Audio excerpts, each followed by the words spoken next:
Pues bienvenidos a este sexto episodio de entrevistas que hemos titulado Ciencia en Expreso, donde charlamos siempre de temas de actualidad, temas que son muy importantes, pero siempre buscando como la opinión de las personas más adecuadas y, bueno, siempre de la mano de los especialistas. Bienvenido, mi querido compañero, doctor Ramón Díaz de León. ¿Qué tal, Roxana? Muchas gracias. Gracias a todos quienes nos escuchan. Que bueno, este esfuerzo es llevado a ustedes precisamente para ampliar un poquito estos temas de ciencia y pues le damos también más adelante la bienvenida a nuestro gran invitado del día de hoy. Adelante, Roxana. Pues sí, efectivamente, el tema del día de hoy le hemos puesto, bueno, debo decir que el título se lo puso nuestro invitado sobre inventores locos y otros cuentos, que pinta como para hacer muchas locuras, ya está medio un poco de miedo. ¿Y por qué el tema justamente? Bueno, pues porque el próximo 9 de noviembre celebramos el Día Internacional del Inventor. ¿Y por qué se celebra justamente ese día? Pues es en honor al natalicio de la actriz e inventora austriaca Heidi Lamar, creadora de espectro ensanchado, una técnica de modulación que se emplea en telecomunicaciones y que es la base de lo que hoy ya conocemos como Wi-Fi o como usted le quiera mencionar. Y entonces, para hablar un poco más acerca de lo que son los inventos, los inventores, los locos y otros cuentos, pues tenemos el día de hoy al maestro Daniel Barrón Pastor. Bienvenido, Daniel. Muchas gracias, Ramón, y gracias a toda tu audiencia, y vamos creciendo en el proyecto juntos. Gracias. Y bueno, voy a leer una pequeña semblanza de mi estimado Daniel. Él es licenciado en investigación médica básica y con un profundo interés en los procesos para hacer que el conocimiento científico se convierta en tecnologías e innovaciones, ayudando a resolver problemas de la sociedad. Es maestro en análisis de la industria y la innovación por la Universidad de Sussex y en comercialización de ciencia y tecnología por el CIMAP junto con la Universidad de Texas, con 20 años de experiencia en el desarrollo de proyectos de innovación tecnológica. Ha participado en más de 40 proyectos con empresas, proyectos multiinstitucionales y en la colaboración para el desarrollo de más de 80 patentes con diversos grupos de investigación. Es especialista en gestión de tecnología en equipos y redes de innovación abierta, estrategias de propiedad intelectual y transferencia, asimilación de la tecnología. Desarrolla investigación sobre transiciones tecnológicas desde la perspectiva de los países en desarrollo y menos desarrollados. Y actualmente coordina las actividades de vinculación del Centro de Nanociencias y Nanotecnología de la UNAM en Ensenada, Baja California. Casi nada. Pues muchas gracias, mi estimado Daniel, por estar el día de hoy con nosotros y compartirnos un poquito de toda esta experiencia que has acumulado pues, a lo largo de todo ese trabajo tan genial que pues acabamos de enumerar. Muchas gracias. No, gracias a ti, Roxy, Ramón, gracias por invitarme. Encantado de estar ahí el día de hoy acompañándolos para hablar de este tema de decir, ¿y dónde están los inventores? ¿Son locos? ¿Y dónde aparecen? ¿Crecen en maceta? ¿Crecen en, dónde están? Y yo les podría mostrar que están en todas partes. Estamos viviendo la época con la mayor democratización del conocimiento que hemos vivido como humanidad en toda su historia. La cantidad de ingenieros que tenemos ahora, de gente que sabe leer, escribir y tal vez las mínimas matemáticas, pero nunca en la historia el 90 y tantos % de nuestra población había tenido ese conocimiento y esa oportunidad de desarrollar cosas con él. Entonces, la posibilidad de encontrar inventores es, todos tenemos las herramientas para hacerlo. Tan solo es, ahí empieza el poquito de locura. Decir, hay ese momento donde lanzas paracaídas sin saber que existe, siquiera que vas en un avión y que vas volando y que empiezas a crear. Y en ese bajar por el viento vas asimilando cosas y vas empezando a recrear nuevas formas de volar, de qué le está pasando a uno en la caída, qué le está pasando al mundo y cómo se va transformando esa visión. Esa es la visión del inventor.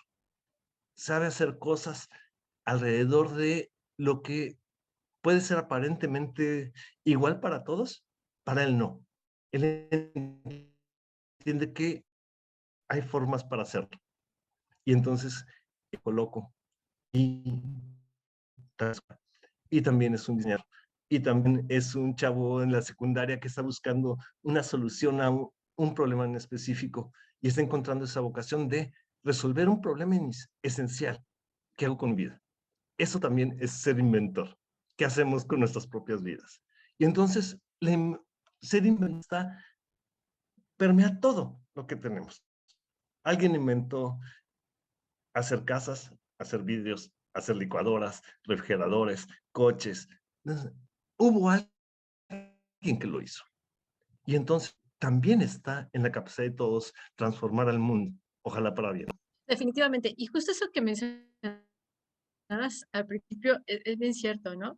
En la perspectiva de público en general, tenemos este término, bueno, es más, es comparable con, no le dices bueno, estaba revisando ya la encuesta de percepción de la ciencia, ¿no? Y cómo percibe loquitos, pero realmente loquitos, como personas inclusive con algún potencial para el mal, y eso hace que mucha gente luego incluso hasta como que se cohíba, ¿no? Yo soy normal, yo no voy a andar alocándome por el mundo.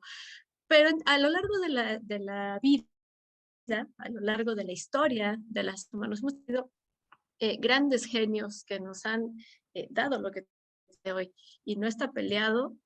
La misma Heidi Lamar, bueno, pues era una actriz hermosísima, además de ser una matemática brillante, ¿no? No está peleado una cosa con la otra.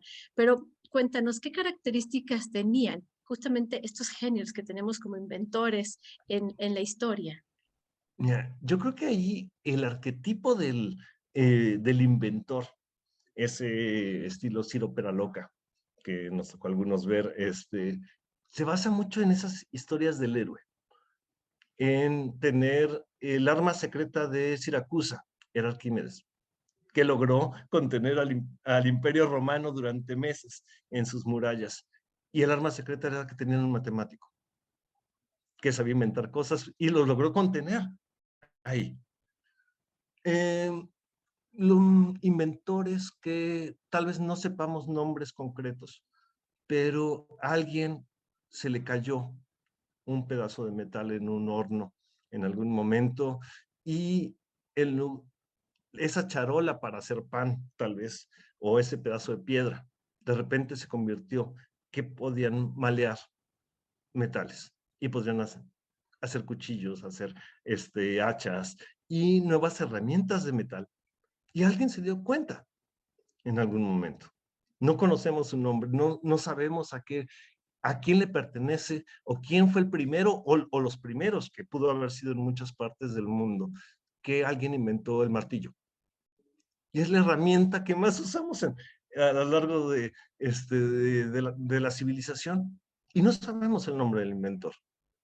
O tal vez se inventó en muchísimos lados al mismo tiempo, porque saciaba esa necesidad básica para hacer ese trabajo. Así es, maestro. Entonces, Adelante, adelante. adelante, Ramón. Bueno, la pregunta obligada es, ¿por qué es importante ahora proteger esas invenciones? Por cierto, mi cafecito, o sea, de la tarde, para Oh, acompañarlos sí, en el cierto. expreso. Hoy se nos olvidó. La presentación oficial. Yo les presento mi termo. Este es el que uso en la mañana, que le cabe mucho, se necesita mucho. Por ahí me lo regaló mi mejor amigo, al cual le mando un abrazo bien grande. ¿Y tú, Ramón, qué estás tomando, por cierto? Igual, cafecito, nada más que yo desde mi tacita mini, porque sí es un verdadero espresso, como siempre. Perfecto. Bueno, perdón por la interrupción, Dani. Bueno, entonces el arquetipo del inventor tiene que ver con esos grandes inventos de la antigüedad que tal vez era como el mago del pueblo el viejo del pueblo que en aquel momento llegara a los 30, que rebasaba la media de la edad que normalmente se tenía, y que hacían las herramientas, que domaban al fuego, que sabían dónde eran los campos de recolección, que entendían cómo seguir a los animales que iban a cazar. Y entonces ahí es que hay también esa conjunción de religión, conciencia en las etapas tempranas de la humanidad, y que esos sabios de esa época también eran los que proveían de ciertas herramientas y eran los inventores. Bien. Posteriormente, ya la Edad Media, ese inventor va siendo mucho más especializado y encontramos desde Arquímedes y en la Italia renacentista y esto, encontramos a personas como Arquímedes, Da Vinci, y grandes tecnólogos que estaban metidos en las cortes de cierto patrono que les decía, tú ponte a inventar y hacer tus cosas y yo te proveo de tu alimentación y esto, porque haces cosas maravillosas. Y había esos mecenas que protegían al inventor para que él se dedicara a inventar cosas en patrón. Y entonces ahí empieza esa figura de el investigador, realizador de cosas, que está medio loco, que es medio huraño, Que necesita una beca para sobrevivir. que necesita un mecenas o alguien que le provea de recursos para que pueda hacer Perdón, su no me trabajo. aguanté. Y que si no, se va a dedicar a sobrevivir en lugar de hacer lo que mejor sabe hacer, que es inventar o hacer ciencia. Y eso estamos hablando de los primeros ejemplos que tenemos en la historia, son de 1300 en la Venecia antigua. Posteriormente en 1600, en los 1600 está muy constituido el régimen de las primeras universidades, los primeros college en Inglaterra y en algunas ciudades europeas, donde hay esa protección a sus científicos y a sus inventores estelares. Hay algunas patentes por ahí. Las primeras, la primera que se tiene registro es en Venecia, donde es a un inventor de barcos, que con tal de que se quedara a vivir en Venecia, le dan una patente de que él es el único que puede producir ese tipo de barcos mientras vive en Venecia. Años después, en 1600, la primera patente que se tiene registro en Inglaterra, 1680 por ahí, es una patente para que un holandés que sabía hacer molinos de viento se fuera a vivir a Inglaterra y construyera los molinos allá.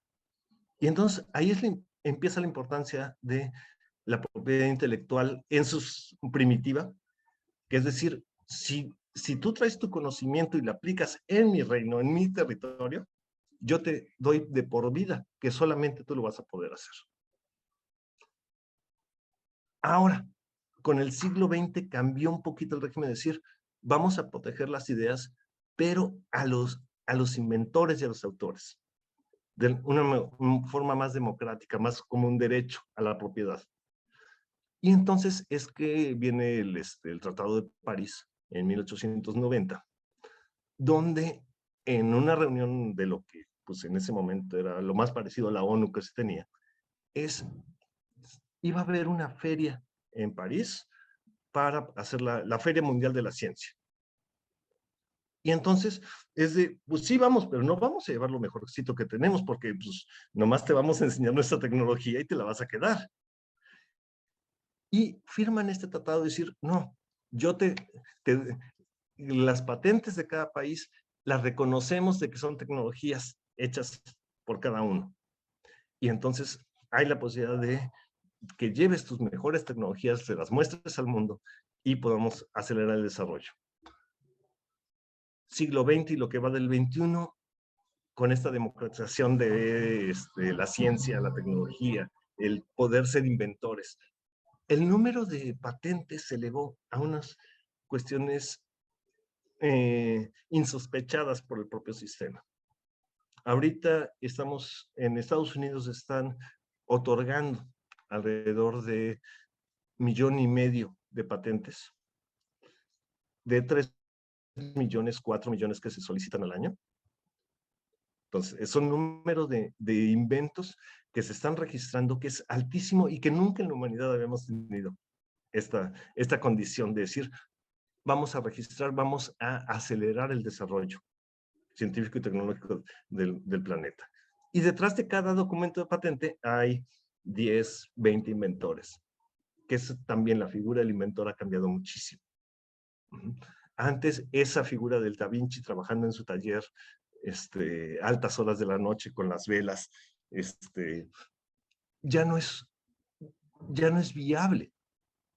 Ese hombre solo trabajando en su laboratorio, ese doctor Frankenstein que también nos vendieron en la ciencia ficción de que él solito pudo hacer todo aquello y dar la vida, ya no es posible hacerlo así porque la cantidad de conocimiento es amplísima y entonces tenemos que hacer equipos, pero no solo entre ingenieros, científicos, tecnólogos, sino también ya tiene que entrar el mercadólogo, el administrador, el contador, y son equipos de 30, 40 personas para poder hacer que una modificación pequeñita, el nuevo invento pueda ir transitando hacia el mercado.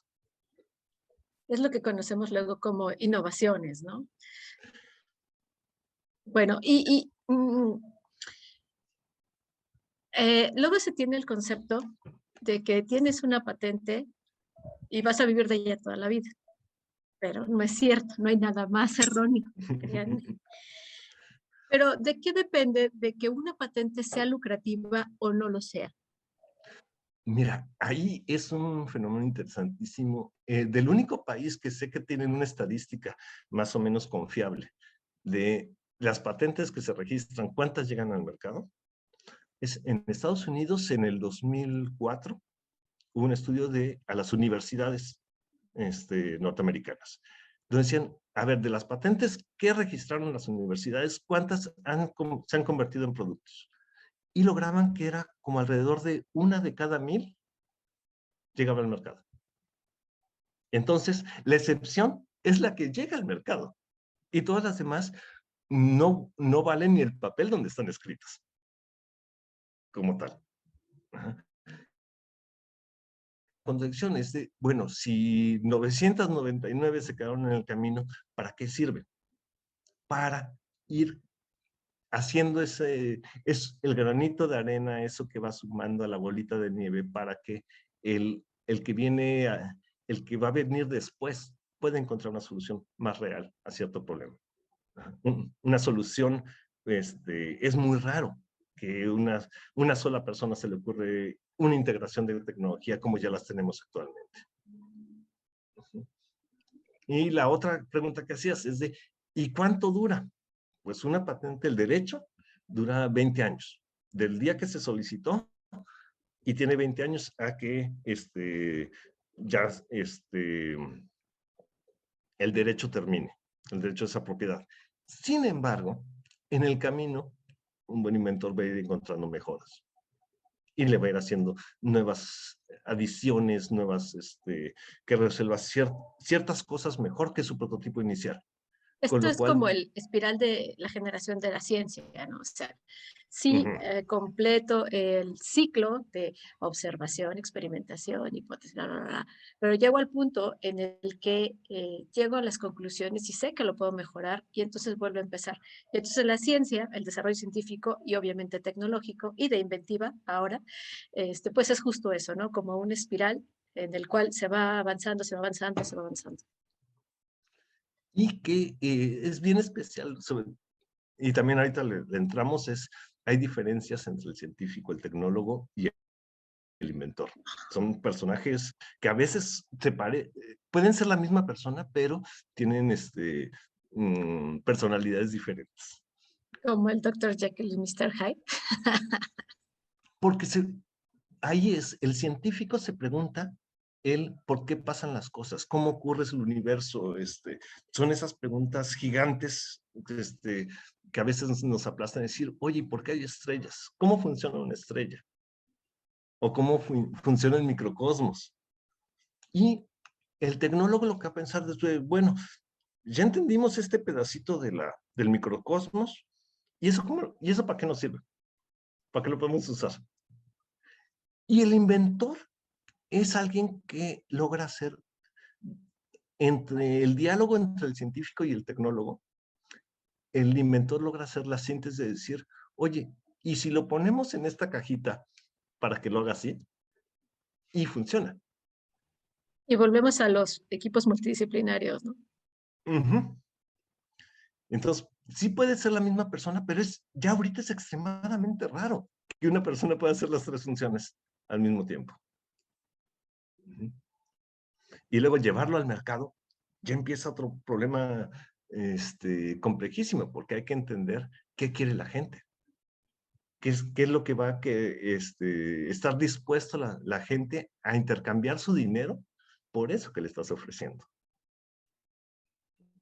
Entonces, necesitas otro tipo de persona que interprete a la sociedad y decirle, oye, pues este termo, este objeto, le va a gustar a cierto tipo de personas. Y entonces, ¿cómo conectar el invento con la necesidad de las personas, con los deseos y las expectativas de las personas? Cuando incluso ni siquiera saben que lo necesitan. Entonces, imaginemos hace Como muchas 30 cosas en el años, mercado. hace 50 años, había las primeras computadoras que ocupaban salones completos, salones de clase enteritos para poder hacer sumas y restas. Y nadie se imaginaba que íbamos a poder tener una computadora enfrente de cada uno de nosotros. Nadie nos íbamos a imaginar que el procesador que llevaba el Apolo 11 con el que llegamos a la Luna por primera vez tiene la mitad de la potencia de un chip de los teléfonos más corrientes que venden en la tienda de confianza. Ahorita un procesador de un teléfono nuevo tendría al menos 1000 veces más potencia que el procesador que iba en la computadora del Apolo 11. Esa es la velocidad con la que hemos crecido en estos 30 años con esta tecnología. Y ahorita se nos viene una revolución enfrente. Porque entre la pandemia y todo lo que nos está ocurriendo ahorita económicamente, se está abriendo una oportunidad tal vez única. Decir, vamos a innovar. Entonces, ¿a qué me refiero? En el ambiente social, de repente, ese encerrón que nos pusieron hizo que empezáramos a decir, bueno, pues está bien, vamos a dar las clases a distancia. Cuando antes era prohibido. Era, sectores muy pequeños de la sociedad aceptaban a la educación a distancia como una forma buena de educación. Y ahora por favor, ¿la pueden hacer híbrida para que nos podamos conectar todos? Y entonces había estas empresas que estaban esperando su oportunidad y que gracias a ellas nos podemos comunicar. Pero también había otras empresas ahí esperando. Y entonces, gracias a ellas, es que tuvimos vacunas en tiempos récords. Tuvimos una nueva generación de satélites que están volando ya encima de nosotros y que están generando una cantidad de información que no teníamos acceso hace poco. Se subió el telescopio Deep Web, que es una maravilla de la tecnología. La cosa más hermosa del mundo. Y estamos pudiendo ver lo más cercano al origen del universo. Estamos viajando miles de millones de años luz en el tiempo y empezar a ver más o menos esos primeros momentos del origen del universo. No, es increíble para la humanidad. Así es, maestro, es bastante interesante. esto que platicabas de los trabajos que finalmente sí se patentaron, sí se otorgó la patente, pero que no se comercializaron, dejan algo y ese algo se puede rastrear a través de las famosas búsquedas de anterioridad.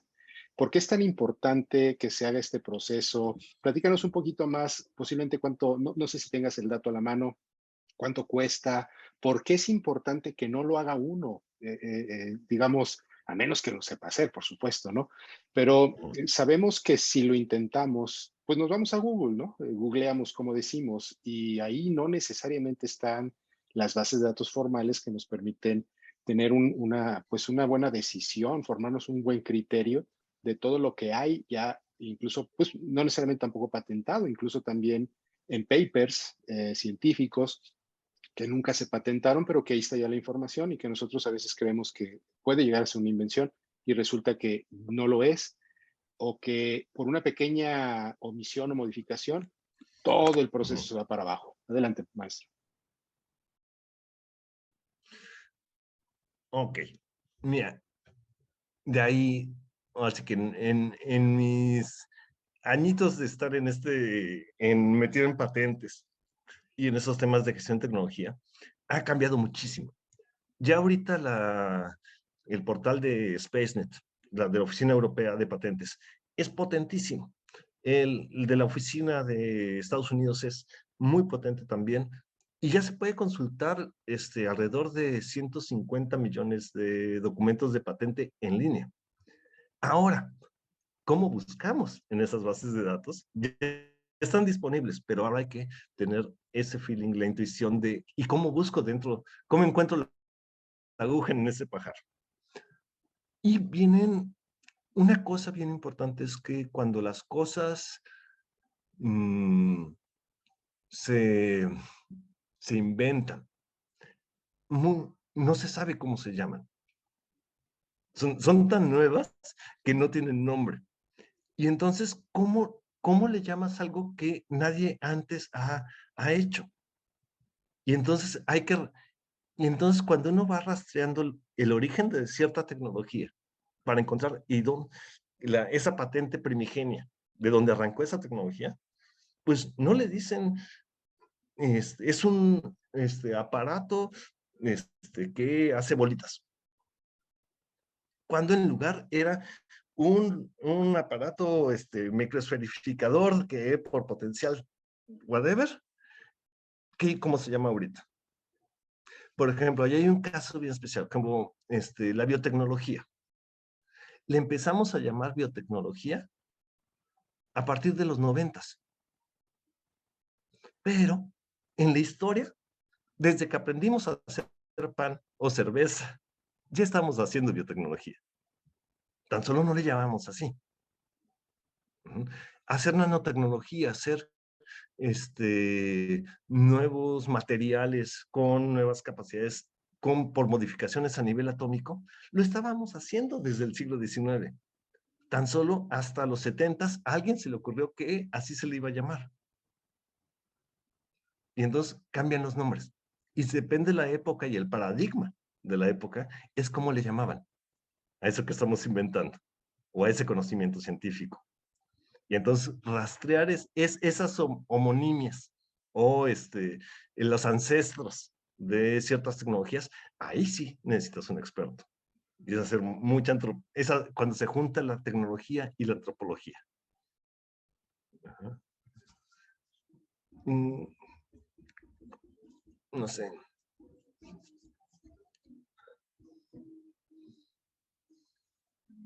Gracias. Bueno, le estaba dejando el espacio a la doctora Roxana. Pero bueno, me surge también ahorita que lo comentabas, yo vi un invento hace muchos años que no le veíamos futuro. Bueno, no le veía a la gente futuro. Y eran los acelerómetros. Los acelerómetros, cuando se inventaron, decían, bueno, pues sí, o sea, le pueden dar a lo mejor la velocidad de caída de algo.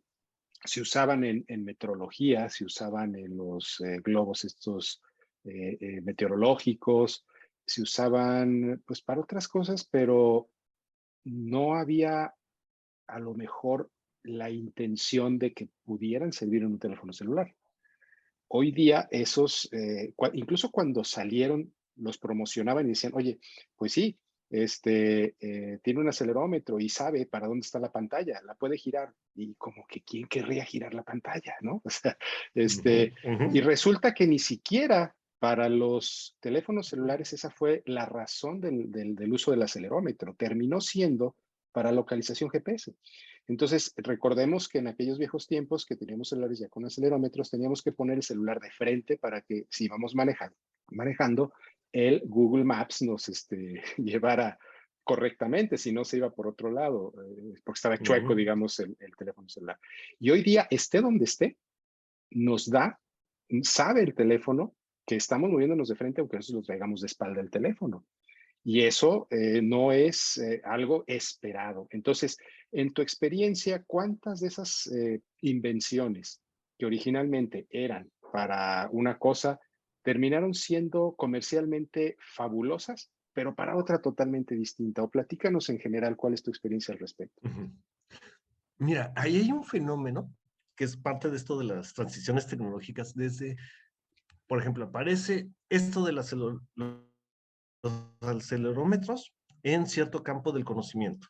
Entonces, los electrónicos empezaron a usarlos, y de repente alguien que estaba en tratamiento de agua o en oceanografía se da cuenta de, oye, ellos lo están usando. Y si lo pongo en mi boya, también me podría dar una posición geográfica, Y entonces, desde otro campo del conocimiento, le dieron la vuelta a una nueva aplicación y lo empezamos a usar en otro campo. O de repente, ese ingeniero que sabía del acelerómetro empieza a trabajar por los azares de la vida, le toca trabajar en unos invernaderos o en una empresa minera. Yo digo, oye, ¿y si le pusiéramos un equipo de estos a los camiones que están transportando o ya sea los metales o las verduras y saber dónde está y hacer la logística? Y ya le cambiamos completamente el uso. Entonces, ese que vaya a brincar, cuando una tecnología es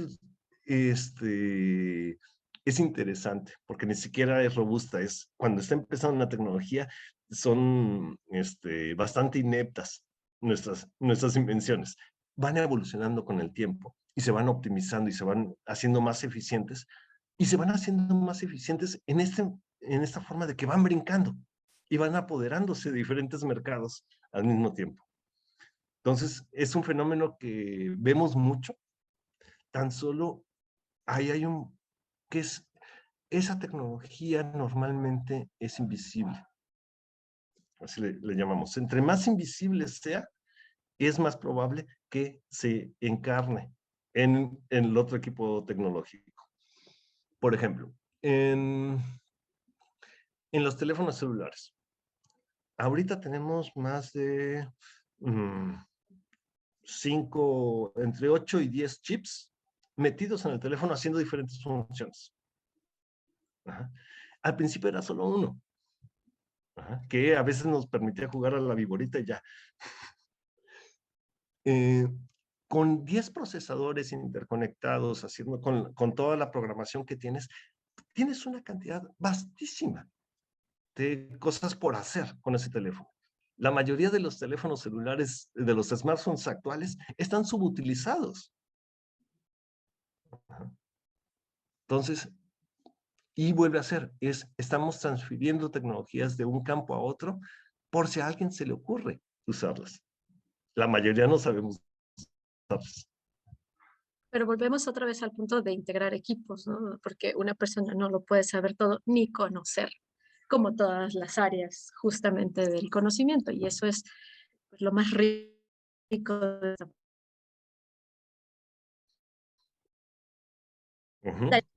Siempre se habla de la creatividad del mexicano, ¿no?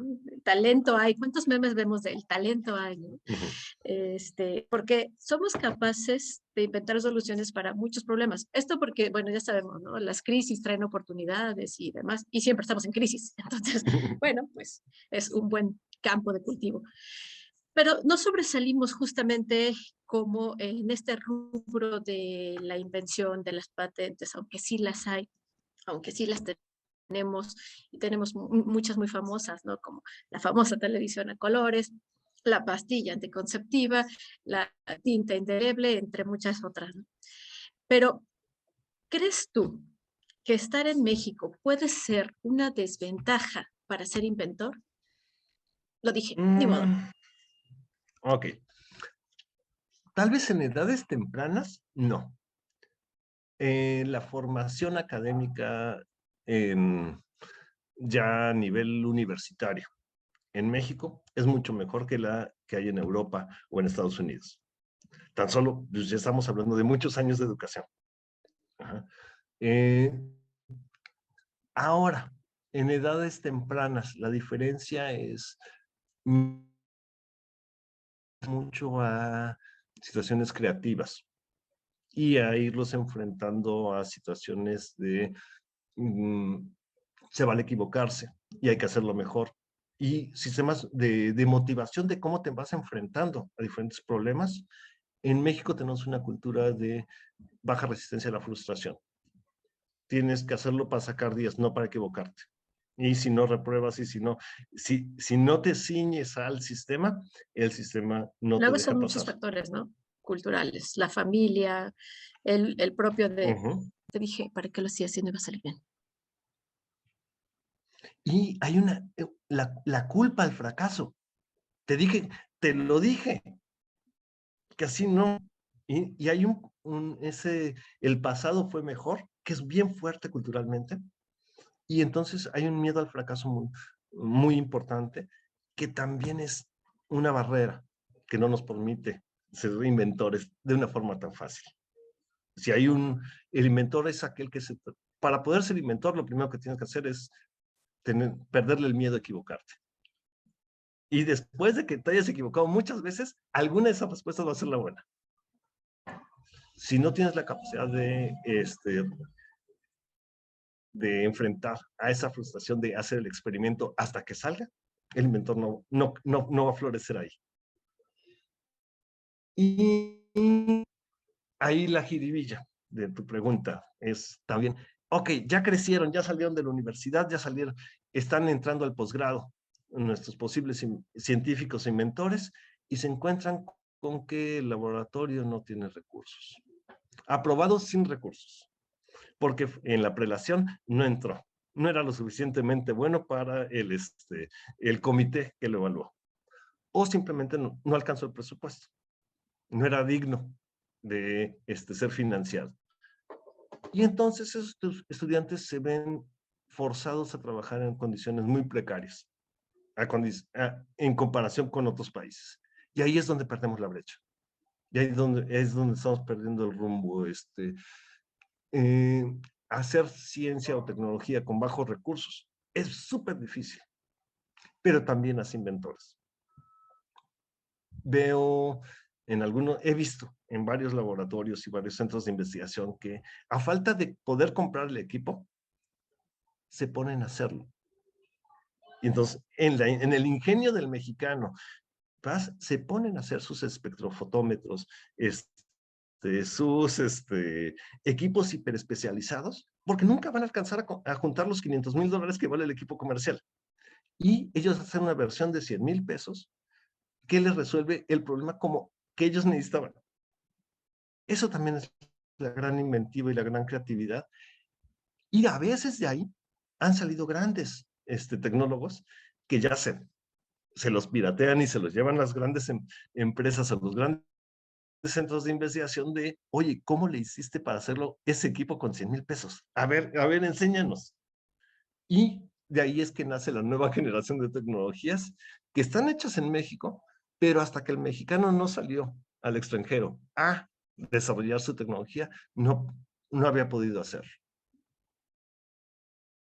Sí, claro, Entonces, definitivamente. Justo la semana pasada, antepasada, teníamos aquí un invitado que nos hablaba de su experiencia así, tal cual lo escribiste, ¿no? Era un equipo muy caro y lo rediseñamos. Pero, pues, Entonces sí es una pequeña gran desventaja, ¿no? Pero, Mm, ¿qué tanto es, eh, bueno, ¿cómo decirlo? Ok, no tengo los 50,000, 100,000 dólares para comprar la máquina, entonces pongo a trabajar la ardilla para generar. ujú. Y si lo tuviera, No lo hubiera necesitado y se hubiera dedicado a seguir haciendo lo que sí quería hacer antes de ponerse a hacer el equipo. Pero pues dicen que pues hay la necesidad, entonces dedicaron muchísimo tiempo y muchísima gente. Y ahora cómo hacemos el equipo, en lugar de estar haciendo lo que sí querían hacer. Entonces, ahí ya perdimos mucho tiempo. La otra perspectiva es cuando ya salimos del laboratorio universitario y ahora queremos ya empezar a prototipar y hacer escalas semi-industriales. Pasar de 10 litros a nuestro tinaco de 1000 litros para empezar a hacer pruebas que puedan acercarse un poquito más a una situación industrial. Los costos son altísimos. Y entonces, ahí sí, no hay nadie que lo financie. Teníamos un poquito el recurso a través del programa PAY, del estímulo de innovación, donde con un pedazo de lo que ponía el gobierno y un pedazo de lo que ponía la empresa, podíamos acercar a estos proyectos de prototipado descansa en industrial. paz. Descanse en paz y ojalá lo podamos revivir en otros momentos, porque ahí es donde salieron muchos productos y estábamos haciendo muy buen trabajo de que las industrias se involucraran con la academia para hacer nueva tecnología, con nuevos usos, para poder hacerlo mejor. En esa parte estaba funcionando muy bien y bueno, corruptos hay en todos lados y echaron a perder todo el proyecto. Tan, conste. Maestro, nos platicabas al inicio que nos ibas a poner un ejercicio. Platícanos de qué se trata, me interesa. Ok, pues ustedes son, si no se han dado cuenta, un par de inventores. Y entonces, sí, estamos en el 6º capítulo, si mal no recuerdo, de este experimento llamado Café Express. Ajá. Y entonces el experimento es, ¿y cómo se les ocurrió hacer esto?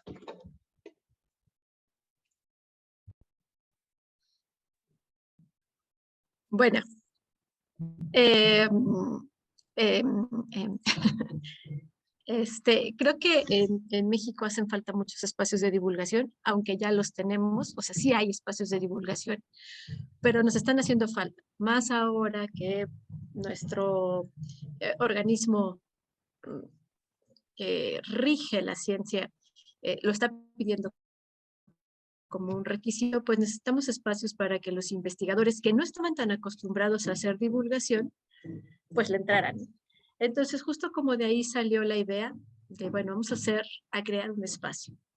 O al menos esa es mi perspectiva, pero me encantaría escuchar la de Ramón. Sí, de hecho, fue un detalle muy interesante porque de ahí viene lo que bien decías, maestro, el buscar gente que complementara lo que nosotros, o yo en lo particular en su momento, no podía hacer. A nosotros se nos mencionó en su momento, como decían las directrices que nos rigen a nosotros como profesores, investigadores, es que tú tienes que hacer ciencia, tecnología e innovación. Oye, espérame, o soy uno o soy lo otro, o a lo mejor uno y dos, pero no tres, ¿no? Entonces, nos decían, pues, ¿cómo le vas a hacer? Yo no, solo no puedo. Entonces, efectivamente, busqué a la doctora Roxana, la invité, la motivé a que hiciéramos esto, porque ella es la experta en divulgación. Yo a lo mejor me dedico un poquito más al área científica y creo que hicimos una mancuerna fabulosa precisamente por ese trabajo en equipo. Y todavía nos falta gente, pero incluso lo platicamos y dijimos, bueno, ¿más gente? Sí, pero ahorita empecemos nosotros. Así fue, maestro. Entonces, ahí sí ven en su proceso, primero estaba la necesidad. Algo pasó en el sistema, necesitamos más espacios, necesitamos donde, cómo hacer que el mensaje llegue a cierto público porque había una necesidad. Y en esta necesidad de repente se encuentran dos locos que empiezan a armar un cuento, que es, oye, ¿y si lo hacemos, ya lo hacemos presencialmente, después es cómo nos reinventamos con la pandemia, y de repente nos dimos cuenta que estos medios alternativos son maravillosos porque podemos estar en cualquier parte y nos pueden ver en cualquier momento. Ya no estamos amarrados al Y ahí sí podemos espacio-tiempo. hacer la nota, perdón que te interrumpa, Dani, de que justamente estamos en tres partes diferentes. El doctor Ramón está en un extremo de San Luis, yo estoy en el otro, y tú estás hasta... Ensenada, Baja California. Yeah. Antes hubiera sido un viaje de, bueno, hacernos el viaje a San Luis para reunirnos y poner un auditorio y juntar a 50 personas y a ver quién paga el avión y las comidas y el hotel. Y en cambio, sí, podemos juntarnos a platicar de forma muy rápida, sin necesidad de recursos, sin necesidad de pedirle permiso a nadie. Ajá. Y entonces estamos democratizando nuestros espacios. Y entonces ahí, ustedes, si ven en su proceso, hay identificar una necesidad, tenían los medios para resolverla, pero también se tuvieron que reinventar a sí mismos para es conjuntarse y armar este nuevo, como le decía, un muégano, donde estamos sumando diferentes capacidades y estamos haciendo, se va haciendo una pelotita cada vez más grande y más jugosa. Entonces, ahí cada uno, al estar en este espacio y al estar cerca, nos estamos reinventando como personas para dar vida a un invento, que es este medio de comunicación, que tiene como finalidad que ojalá alguien nos escuche y ojalá a alguien le sea útil esto. Ajá. Y entonces, ese es el proceso de la invención. Hay una necesidad, hay gente que está dispuesta a cambiar a sí misma con tal de hacer posible ese invento que requiere la sociedad o ellos como personas. Y después el motor y vamos a llevarlo para adentro y para adelante. Y eso, ahí viene el proceso de cómo se va madurando la idea. Y entonces está saliendo del laboratorio, ¿sí? Es un niño chiquito de kinder que va a ir evolucionando con el tiempo para ser, y es un proceso muy semejante a lo que le pasa a la tecnología y a las invenciones. Este programa de radio es un invento suyo para dárselo a la humanidad. Y entonces, feliz día del inventor, Ay, inventores. gracias, Dani, se oye bien bonito eso. Muchas gracias, maestro. La verdad es que sí, nos motiva y creo que es algo que incluso, como bien decías, nosotros quizás ni nos dimos cuenta en este proceso de invención, porque la invención no es nada más un aparato, ¿no? Hace un momento antes de entrar a la grabación, yo te platicaba que a lo mejor también valdría la pena saber, por ejemplo, procesos de software que al menos en México no se patentan, que es tu área específicamente, pero sí otra área muy interesante que es la protección intelectual y que en este caso, por alguna razón en México, el software queda, digamos, ceñido a la parte de propiedad intelectual, que es una obra, se considera que estás registrando una obra creo que literaria, ¿no? Es un detalle muy curioso. Pero esto me llama la atención porque efectivamente no todo en invención tiene que ser una herramienta, un aparato, un dispositivo. También cosas como estas, cosas diferentes. ¿Qué es lo más extraño que tú has visto en tu experiencia personal o en general que se haya patentado, que haya dado éxito, pero que nadie se lo esperaba? Algo que te haya llamado a ti mucho la atención. Bueno, primero, la parte de software, si bien el código fuente se protege como literatura, el método mediante el cual trabaja el software con objetos, eso sí es patentable. Tan solo necesitas un muy buen redactor de patentes para que entienda cómo hacer que sin proteger al software o el algoritmo, estés protegiendo el método que desarrolla el propio software. La segunda pregunta se me fue.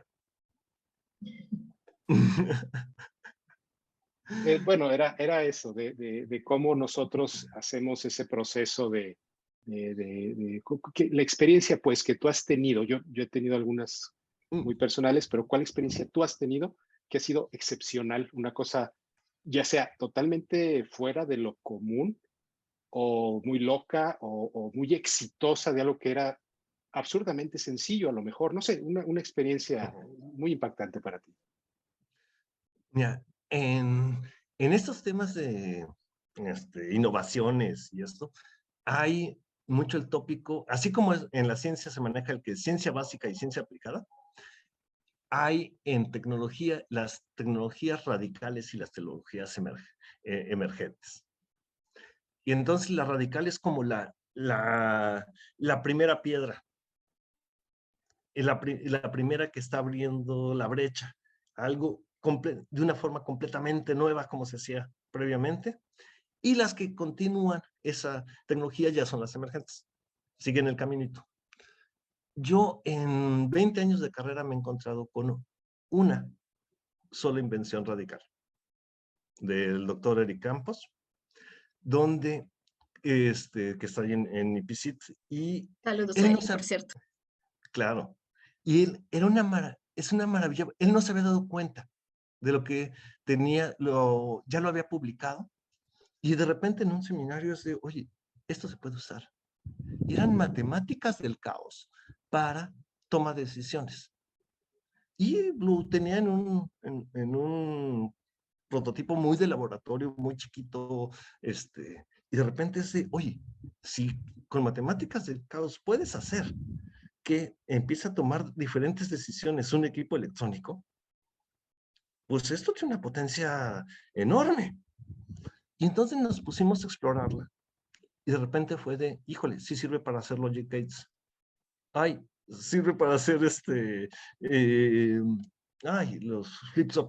flip-flops de electrónica.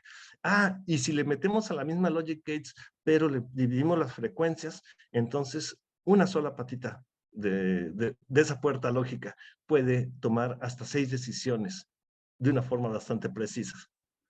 Y entonces, con esas matemáticas del caos, podíamos reducir hasta en 6 veces el tamaño del procesador sin cambiar la arquitectura del procesador.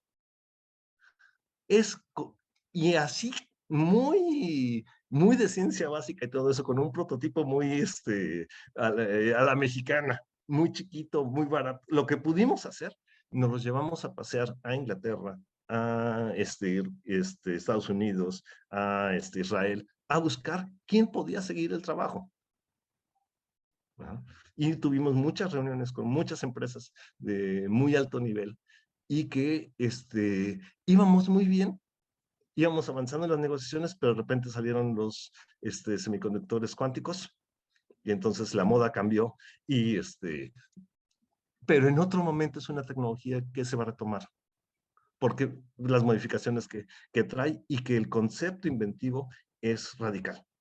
Tan solo llegó en un mal momento para la historia, porque vino esta parte que venía desde Google, los semiconductores cuánticos, y cambió la historia.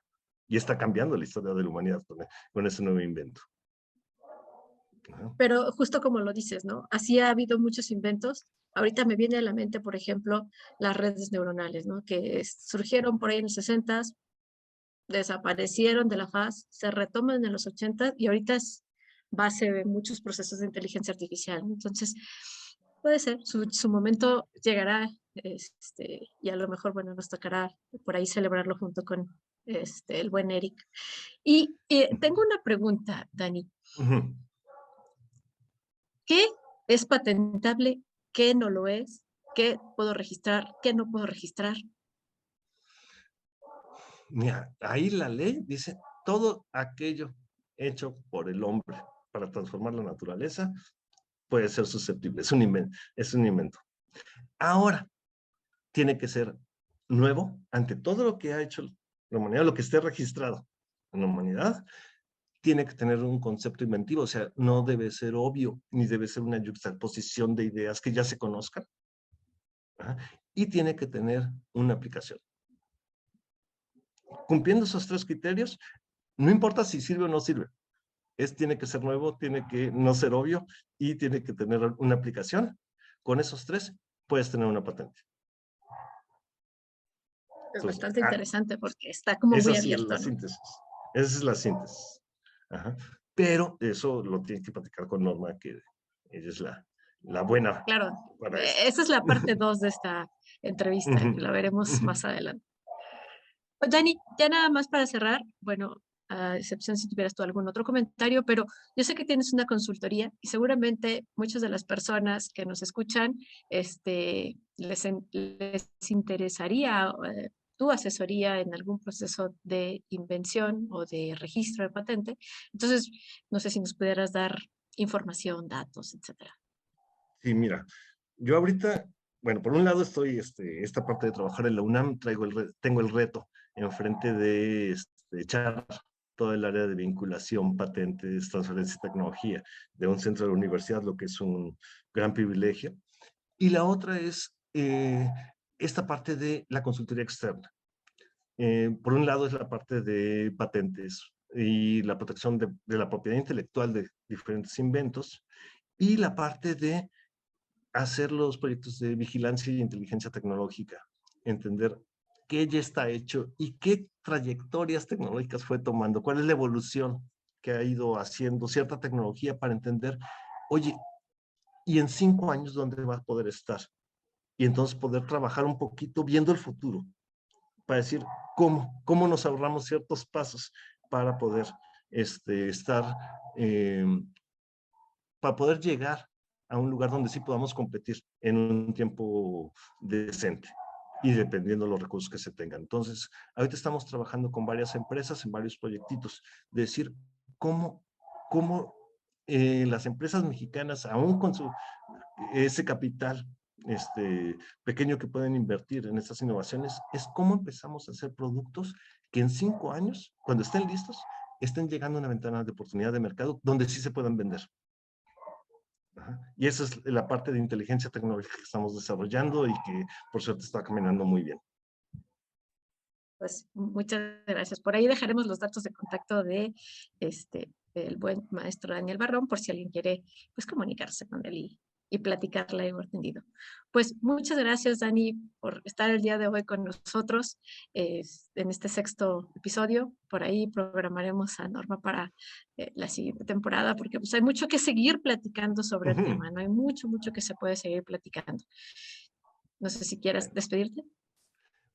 Agradecerles, Roxy y Ramón, desearles la mejor de la suerte, desearles un feliz día del inventor y también a todos los inventores de sus audio escuchas, radio escuchas, youtuberos y diferentes audiencias que tienen. Y a todos que le pierdan el miedo a esto de ser inventor. Uno, ser diseñador de modas implica ser un inventor. Claro. Ser un músico implica ser un inventor. Todas las actividades humanas implican ser inventores. Tan solo es la diferencia entre serlo y no ser, es ser tenaz y luchar por tus ideas para sacarlas adelante. Ah, qué bonitas palabras. Y muchas les agradezco gracias. Mucho. Muchas gracias. Mi querido Ramón. Pues, maestro Daniel, un gusto, un placer. Yo he tenido la gran fortuna de compartir contigo varias veces ya espacios. Nos visitaste en el Tecnológico. Nosotros, bueno, yo en lo particular te fui a visitar al IPICIT en un par de ocasiones. Y todas las ocasiones que nos diste las charlas fueron como esta, una verdadera delicia. porque no lo haces tampoco de una manera tan técnica, nos lo platicas de una manera precisamente divulgativa. Y la verdad, nos quedamos muy contentos. Te agradezco mucho. Muchas gracias, Roxana, también por creer en este proyecto y llevarlo a las esferas que ahora está. Muchas gracias, Daniel. Te cedo la palabra finales, doctora Roxana. Pues muchas gracias a ambos y muchas gracias a todos aquellos que nos sintonizaron por las diferentes redes en las cuales reproducimos este material. Ya saben, estamos en YouTube, en Facebook y en las diferentes plataformas de podcast. Los esperamos por aquí la próxima semana con un tema nuevo que seguramente será pues de su agrado y otra delicia de plática justo como la de hoy. Bueno, muchas gracias. Nos vemos la próxima.